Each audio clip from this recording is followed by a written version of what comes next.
जब आप form fill करने जाओगे तब आप जानोगे कि आप जिस स्टेट के लिए अप्लाई कर रहे हो एग्ज़ाम सेंटर आपको वहीं उसी स्टेट में चूज़ करना है। तो नेचुरली मैं मुंबई से ही भरूँगा और मुंबई में वैकेंसीज़ भी बहुत ज़्यादा है। जो एंड लैंग्वेज प्रोफिशिएंसी टेस्ट का जो लेवल है, बहुत डिफ़िकल्ट नहीं है, मैंने कन्फर्म किया है। जय हिंद दोस्तों, कैसे हो आप सब? मैं अंजनी कुमार, एक serviceman banker, senior associate, State Bank of India. So जो कल नाबार्ड डेवलपमेंट असिस्टेंट का एग्ज़ाम दे रहे हैं, all the very best to them. अभी जो सवाल ले रहा हूँ वो आरबीआई असिस्टेंट के बारे में है कि एलपीटी कैसा होता है। ठीक है, बेसिकली वैकेंसीज काफ़ी कम होने से काफ़ी कन्फ्यूजन होता है किस स्टेट से अप्लाई करें। Let's discuss. क्या क्वेरी है आज का? श्रीकांत सिंह पूछ रहे हैं, 2 घंटे पहले आई थी query. Good evening sir, I am from MP as an ex serviceman, number of vacancy 3, please guide sir from which state I need to fill form.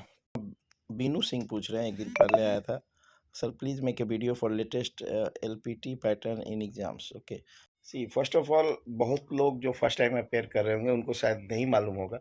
जब आप फॉर्म फिल करने जाओगे तब आप जानोगे कि आप जिस स्टेट के लिए अप्लाई कर रहे हो एग्ज़ाम सेंटर आपको वहीं उसी स्टेट में चूज़ करना है। ठीक है, अभी ये कैसे मालूम होगा? जब आप फॉर्म एक्चुअल में जब फिल करोगे। ठीक है, तो रिसेंटली मैं अपने बच्चों के लिए, my kids are in class 12th, तो अभी आरबीआई अटेंडेंट का भी नोटिफिकेशन निकला था।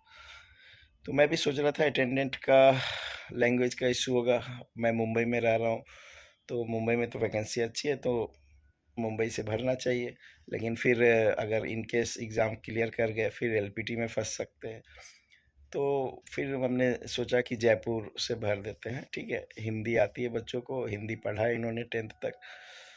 फिर जब जयपुर भरने लगे तो एग्ज़ाम सेंटर भी वहीं जयपुर का आ रहा है। आप मतलब राजस्थान का ही आ रहा है, ऑप्शन ही नहीं आ रहा है। फिर हमने बोला नहीं, अभी ये 12th का भी उनका एग्ज़ाम भी चल रहा है, तो इन बिटवीन फिर जयपुर जाना ये मुश्किल होगा। तो फिर हमने बोला चलो कोई बात नहीं, आप मराठी नहीं आती है बट ठीक है, आप एग्ज़ाम सेंटर मुंबई ही रहेगा तो अच्छा रहेगा। सो हमने महाराष्ट्र से उनका फॉर्म फिल कर दिया। अभी आरबीआई असिस्टेंट देख मैं भी सोच रहा हूँ भरने का। ठीक है, अगर सिस्टम किसी इंटरलॉक की वजह से नहीं रोकता है तो मैं भी आरबीआई असिस्टेंट का फॉर्म भरूँगा। ठीक है, तो मुंबई में हूँ तो नेचुरली मैं मुंबई से ही भरूँगा और मुंबई में वैकेंसीज़ भी बहुत ज़्यादा है। जॉइन करूँगा नहीं करूँगा वो बात की बात है। एग्ज़ाम क्लियर होगा नहीं होगा वो बात की बात है, बट मैं एटलीस्ट एस्पिरेंट्स को गाइड करने में काम आएगा। Even though if I don't clear, pre exam भी अगर नहीं क्लियर हुआ तो एटलीस्ट एस्पिरेंट्स को मैं गाइड करने में काम आएगा। इस पर्पज़ से भी मैं एग्ज़ाम देता हूँ।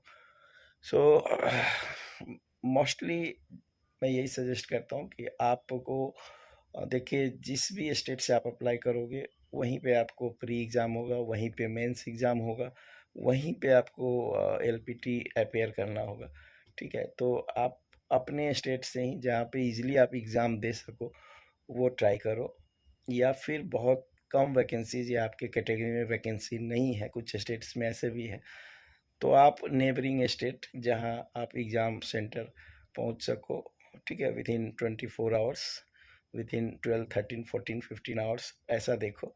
बहुत ज़्यादा दूर सेंटर मत रखना, अदरवाइज़ एक तो कंपटीशन बहुत है और आप ट्रैवल में ही परेशान रहोगे। प्री अटेंड कर लिया, क्लियर कर गया, फिर मेंस के लिए आपको जाना है, मेंस क्लियर किया, फिर एलपीटी के लिए जाना है, तो किसी भी स्टेज में आप फंसे तो आपका सिलेक्शन आपको भारी पड़ सकता है। तो अपने स्टेट से ही अप्लाई करें, this is my advice if possible. Otherwise neighbouring states से। एंड लैंग्वेज प्रोफिशिएंसी टेस्ट का जो लेवल है, बहुत डिफ़िकल्ट नहीं है, मैंने कंफर्म किया है। 2023 में आरबीआई असिस्टेंट जो ज्वाइन किए हैं उनसे आरसी पूछा जाता है। ठीक है, रीडिंग कॉम्प्रिहेंशन रहता है आपको लोकल लैंग्वेज में, और उससे क्वेश्चंस बनते हैं, उन क्वेश्चंस को आपको आंसर देना है। एंड यहाँ पे ऐसा है कि वो 2 times of the vacancies aspirants लेते हैं फॉर एलपीटी। तो एलपीटी क्लियर करने के बाद भी आप श्योर नहीं हो कि आपको सिलेक्शन होगा। एंड ऐसा नहीं है कि आपने 10th में या 12th में वो लैंग्वेज पढ़ा है तो आप वो एलपीटी आपका नहीं होगा। ठीक है, एलपीटी यहाँ सभी का लेते हैं। ठीक है, इरेस्पेक्टिव ऑफ आपने 10th या 12th में पढ़ा है या नहीं पढ़ा है। आरबीआई असिस्टेंट इस वजह से डिफरेंस है, बाकी IBPS clerk, RRB office assistant या एसबीआई जूनियर एसोसिएट के केस में आपने अगर लैंग्वेज पढ़ा है 10th 12th में तो एलपीटी नहीं होता। ठीक है, सो मोस्टली मैंने पॉइंट कवर कर लिए। Hope this video will guide you. Thank you for giving your precious time. God bless you all. और कुछ इंपॉर्टेंट क्वेरी हो तो कमेंट सेक्शन में लिखना।